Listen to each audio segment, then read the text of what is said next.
Daily top 10 current affairs का विशेष episode और बहुत बहुत स्वागत आप सबों का है सामान्य अध्ययन की यात्रा जीएस जर्नी में, जिसमें हम आपके बीच उपस्थित होते हैं करंट अफेयर्स के 10 महत्वपूर्ण सवालों के साथ।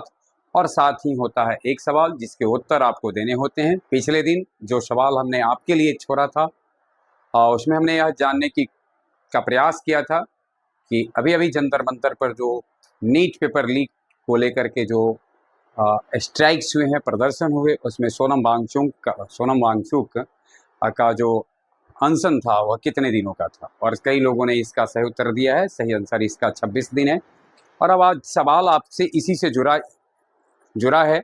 जैसा कि आप जानते हैं कि नीट पेपर लीक को लेकर के जो आंदोलन था उसका मूल उद्देश्य था धर्मेंद्र प्रधान का इस्तीफा हो, और धर्मेंद्र प्रधान ने इस्तीफा दिया। धर्मेंद्र प्रधान के इस्तीफे के बाद प्रहलाद जोशी को उनका मतलब वर्तमान में यानी शिक्षा मंत्रालय का अतिरिक्त प्रभार दिया गया। आपको बताना यह है कि इससे पूर्व नरेंद्र मोदी की सरकार में प्रहलाद जोशी, जिनको कि अभी शिक्षा विभाग का अतिरिक्त प्रभार सौंपा गया है, किस मंत्रालय के प्रधान थे, अर्थात किस मंत्रालय के मंत्री थे। फिर से एक बार ध्यान में रखना है, प्रहलाद जोशी किस मंत्रालय के मंत्री थे। और अब हम चलते हैं आज का जो सवाल है इसके ऊपर।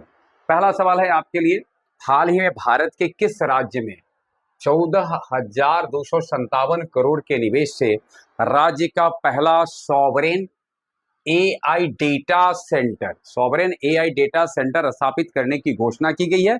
14,257 करोड़ के निवेश से राज्य का पहला सॉवरेन एआई डेटा सेंटर स्थापित करने की घोषणा की गई। कर्नाटक, ओडिशा, उत्तर प्रदेश, केरल। और सही आंसर है इसका ओडिशा, यानी ओडिशा में इसकी स्थापना की गई है। एक नजर डालते हैं, ओडिशा सॉवरेन एआई पार्क के भीतर विकसित किया जाएगा भुवनेश्वर में, जो ओडिशा की राजधानी है। डेटा सेंटर आईटी सेवा प्रदाता कंपनी HCL टेक, भारतीय एआई स्टार्टअप सर्वम और ओडिशा सरकार के बीच हुए एक समझौते के तहत स्थापित किया जा रहा है। भारत की सॉवरेन एआई यानी संप्रभु कृत्रिम बुद्धिमत्ता और स्वदेशी डेटा इकोसिस्टम को मजबूत करना है। गौरतलब हो, अभी ओडिशा के मुख्यमंत्री हैं मोहन चरण मांझी, और HCL टेक एक यहाँ एकरी ग्लोबल टेक्नोलॉजी सेंटर भी स्थापित करेगी, जिससे वर्ष 2028 तक क्षेत्र में लगभग 5,000 कुशल रोजगार पैदा होने की उम्मीद है। अगला सवाल आपके लिए स्क्रीन पर है। आज का दूसरा है, जुलाई 2026 में अंतर्राष्ट्रीय शतरंज महासंघ के अंतरिम अध्यक्ष के रूप में किसने कार्यभार संभाला है। गौरतलब हो, एक विशेष स्थिति के कारण अभी फीडे अर्थात कि अंतर्राष्ट्रीय शतरंज महासंघ के जो अध्यक्ष हैं उन्होंने अपना त्यागपत्र दे दिया है, और इस परिस्थिति में अंतरिम अध्यक्ष के रूप में कार्यभार कौन संभालेंगे, तो जो उपाध्यक्ष होते हैं। और अब आपको ये बताना है कि इनमें से कौन है। Viswanathan Anand, फ्लोरेंसियो कैंपोमानेश, max यूबे, Friedrich ओलाफसन। और सही आंसर है इसका विश्वनाथन आनंद। भारत के पहले ग्रैंड मास्टर विश्वनाथन आनंद ने अंतर्राष्ट्रीय शतरंज महासंघ के अंतरिम अध्यक्ष के रूप में कार्यभार संभाला है। ध्यान में रखना है, यह पहली बार हुआ है जब कोई भारतीय विश्व शतरंज की इस सर्वोच्च वैश्विक संस्था का नेतृत्व कर रहा है। भारत के पहले ग्रैंड मास्टर विश्वनाथन आनंद 5 बार के विश्व शतरंज चैंपियनशिप के विजेता भी रहे हैं। जुलाई 24, 2026 में उन्होंने फीडे के अंतरिम अध्यक्ष का कार्यभार संभाला है। गौरतलब हो, फीडे के जिनके जगह पर उन्होंने अंतरिम अध्यक्ष का कार्यभार संभाला है, आपसे अगर ये जाना जाए कि अध्यक्ष कौन थे, तो अध्यक्ष थे अरकाडी डोरकोविच। और ध्यान में रखना, यूरोपीय संघ की 21वीं प्रतिबंध सूची में शामिल किए जाने के कारण उन्होंने सुचारू संचालन को बनाए रखने के लिए स्वेच्छा से अपने कर्तव्यों को अस्थायी रूप से निलंबित कर दिया है। फीडे चार्टर के अनुसार 19.2 के तहत अध्यक्ष की अनुपस्थिति में, यानी फीडे का जो चार्टर यानी संविधान है उसके तहत जो उसकी 19.2 का जो आर्टिकल है उसके अनुसार यदि अध्यक्ष अनुपस्थित रहता है तो उपाध्यक्ष को अंतरिम अध्यक्ष का कार्यभार सौंप दिया जाता है। अगला सवाल है, हाल ही में प्रदूषण के कारण चर्चा में रही जोजारी नदी किस नदी की प्रमुख सहायक नदी है? घग्गर नदी, कांतली नदी, साहिबी नदी, लूनी नदी। और सही आंसर है इसका राजस्थान की नदी है लूनी। रेगिस्तानी नदी है, मरुस्थलीय नदी है, मरुस्थल में बहने वाली एक नदी है, उसकी सहायक नदी है जोजारी, जो भी हाल में चर्चा में रहा है प्रदूषण के कारण। राजस्थान के यानी इसका जो उद्गम रहा है नागौर जिले में, राजस्थान के नागौर जिले के पुंदलू गांव की पहाड़ियों से निकलती है। नागपुर और जोधपुर जिलों में बहती यह नदी बालोतरा के पास मजल धुधारा लूनी नदी में मिल जाती है। लूनी नदी की एकमात्र सहायक नदी है यह, जो अरावली पर्वतमाला से नहीं निकली है और इसमें दाहिनी ओर से आकर के मिलती है। इसके साथ साथ यह ध्यान में रखना है कि यह लूनी की सबसे लंबी सहायक नदी भी है और जोधपुर के आसपास के कपड़ा रसायन तथा स्टील उद्योगों के निकलने वाले विषाक्त कचरा उचरा को जो उसमें प्रवाहित किया गया है, इस कारण से यह गंभीर प्रदूषण की समस्या से गुजर रही है और इस कारण से ही पिछले कुछ दिनों में यह चर्चा में रही। अब देखिए, आप अगला देखिए क्वेश्चन, हाल ही में किस वैधानिक निकाय ने अपने संस्कृति से जुड़े पवित्र शब्दों जैसे जगन्नाथ धाम, नील चक्र और महाप्रसाद के लिए ट्रेडमार्क का पंजीकरण हासिल किया है? यानी वैधानिक निकाय ने अपनी संस्कृति से जुड़े पवित्र शब्दों जगन्नाथ धाम, नील चक्र और महाप्रसाद के लिए ट्रेडमार्क का पंजीकरण हासिल किया है।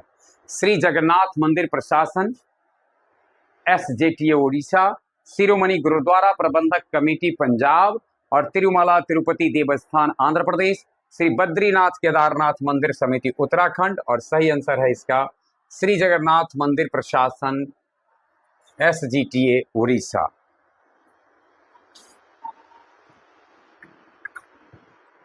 जगन्नाथ मंदिर का जो प्रबंधन निकाय है SJTA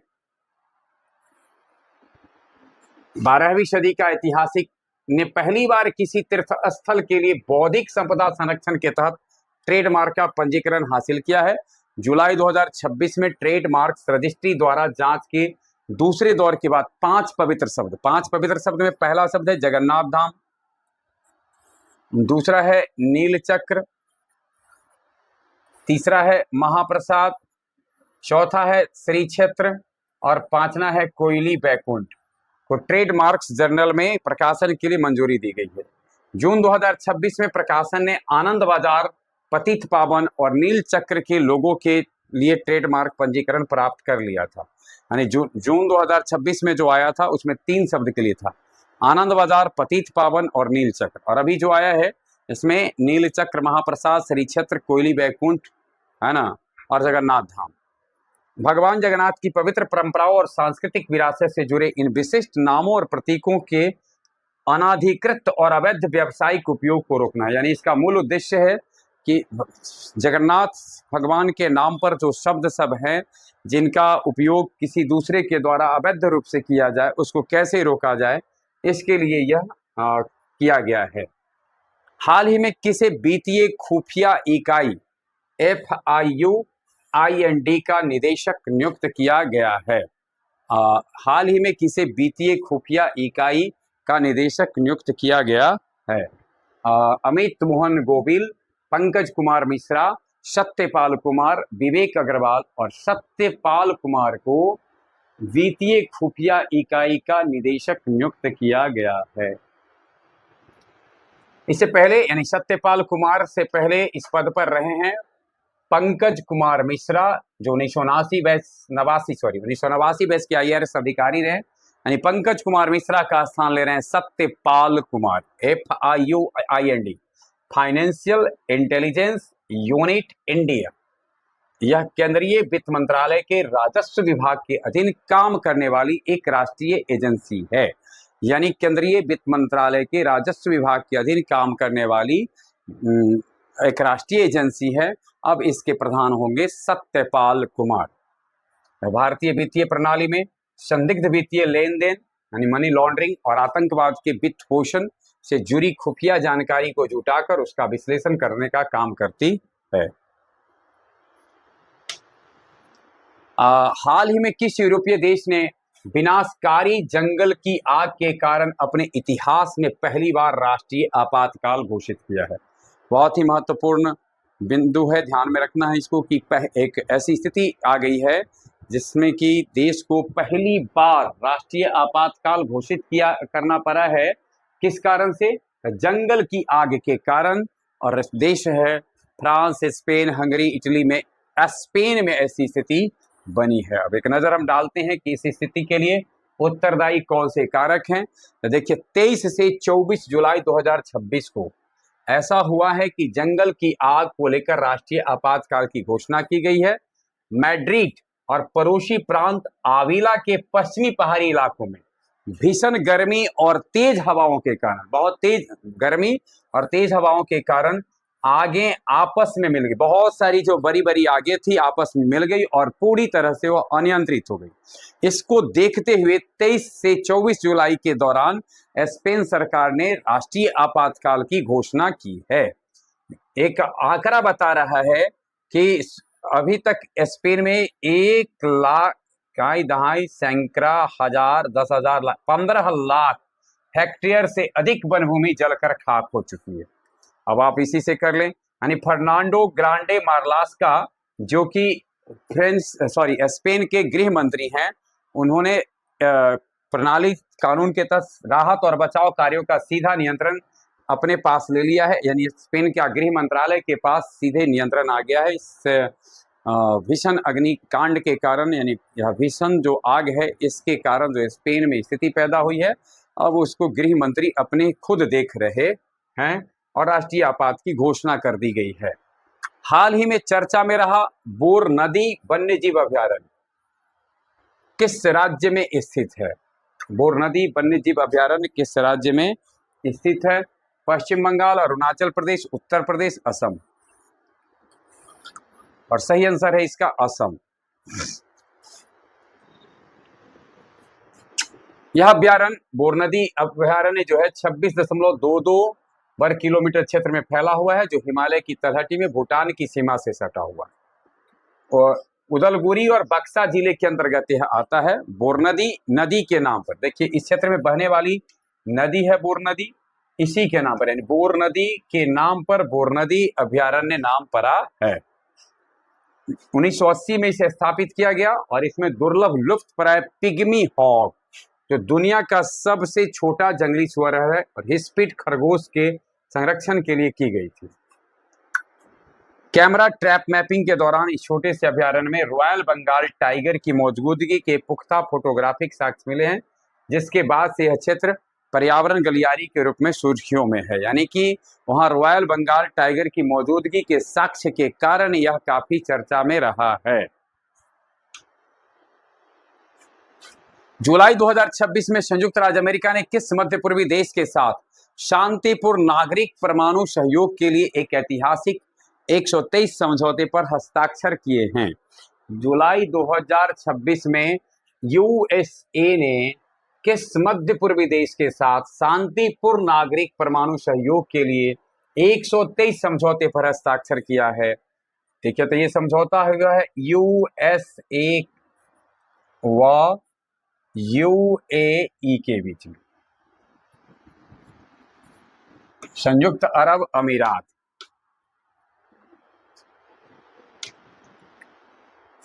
यानी 30 वर्षीय द्विपक्षीय समझौते पर अमेरिकी ऊर्जा सचिव क्रिस राइट, ध्यान में रखना है हमको, क्रिस राइट और सऊदी अरब के ऊर्जा मंत्री प्रिंस अब्दुल अजीज बिन सलमान ने हस्ताक्षर किए हैं। सऊदी अरब को अपने विजन 2030 के तहत कच्चे तेल पर निर्भरता कम करने के लिए नागरिक परमाणु ऊर्जा कार्यक्रम विकसित करने में अमेरिकी तकनीक और रिएक्टरों की मदद प्रदान करना है। ध्यान में रखना है कि यह परमाणु अप्रसार मानकों के कड़े कानूनी ढांचों पर काम करता है। यानी यह परमाणु ऊर्जा अधिनियम 1954 की धारा 123 के तहत अमेरिका किसी भी बाहरी देश को परमाणु तकनीक या सामग्री तभी हस्तांतरित करेगा जब वह देश परमाणु अप्रसार मानकों के कड़े कानूनी ढांचे पर हस्ताक्षर करेगा। भारत ने भी 2008 में अमेरिका के साथ ऐसा ही ऐतिहासिक नागरिक परमाणु समझौता किया था। यानी भारत के साथ जो 123 समझौता हुआ था वह 2008 में किया गया था।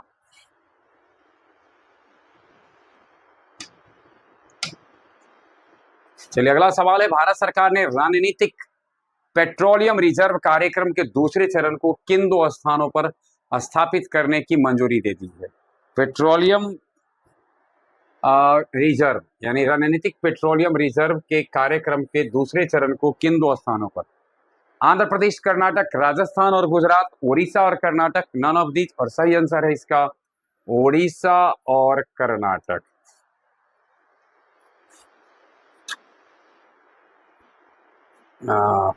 देखिए, चंडीखोल यहाँ 40 लाख टन क्षमता की सुविधा विकसित की जाएगी। पादूर यह कर्नाटक में है, यहाँ 25 लाख टन क्षमता की अतिरिक्त सुविधा बनाई जाएगी। पहले चरण के संचालित स्थल हैं भारत सरकार पहले ही विशाखापत्तनम, मंगलुरु और पादूर में कुल 53.3 लाख टन क्षमता के भूमिगत चट्टानी गुफा भंडार स्थापित कर चुकी है। और आखिरी सवाल आपके लिए है, 7वां पूर्वी एशिया शिखर समुद्री सुरक्षा सहयोग सम्मेलन भारत के किस शहर में आयोजित किया जाएगा? कोच्चि, मुंबई, गोवा, भुवनेश्वर, और सही आंसर है इसका कोच्चि में आयोजित यह किया जा रहा है पूर्वी एशिया शिखर समुद्री सुरक्षा सहयोग सम्मेलन। कोच्चि में डॉक्टर एस जयशंकर जो भारत के विदेश मंत्री हैं, मनीला में आयोजित 21वें पूर्वी एशिया शिखर सम्मेलन के दौरान भारत द्वारा इसकी मेजबानी किए जाने की आधिकारिक घोषणा किए हैं। समुद्री सुरक्षा सम्मेलन के साथ भारत गुजरात के ऐतिहासिक प्राचीन बंदरगाह शहर देखिए लोथल, जो सिंधु सभ्यता का प्रमुख स्थल, ये समुद्री विरासत महोत्सव की मेजबानी भी करेगा। 2026 को आसियान भारत समुद्री सहयोग वर्ष के रूप में मनाया जा रहा है। इस लिहाज से कोच्चि में होने वाला यह सम्मेलन हिंद प्रशांत क्षेत्र में सुरक्षित नौवहन, समुद्री सुरक्षा और अंतर्राष्ट्रीय कानूनों के पालन को बढ़ावा देने के लिए बेहद महत्वपूर्ण है। इससे पहले 6ठा पूर्वी एशिया शिखर जो समुद्री सुरक्षा सहयोग सम्मेलन है और 4 से 5 जुलाई 2024 को मुंबई में आयोजित हुआ था और अब आयोजित होने वाला है कोच्चि में, यह आयोजित होगा। ये करंट अफेयर्स के 10 सवाल थे जिसके साथ हम आपके बीच में बने रहें, उपस्थित हुए हैं, बने रहे हमारे साथ। आज भर के लिए बस इतना ही। एक सूचना है, हम बहुत जल्द हम लोग आपके बीच में CGL को ध्यान में रखकर एक स्पेशल क्लास के साथ उपस्थित होने वाले हैं।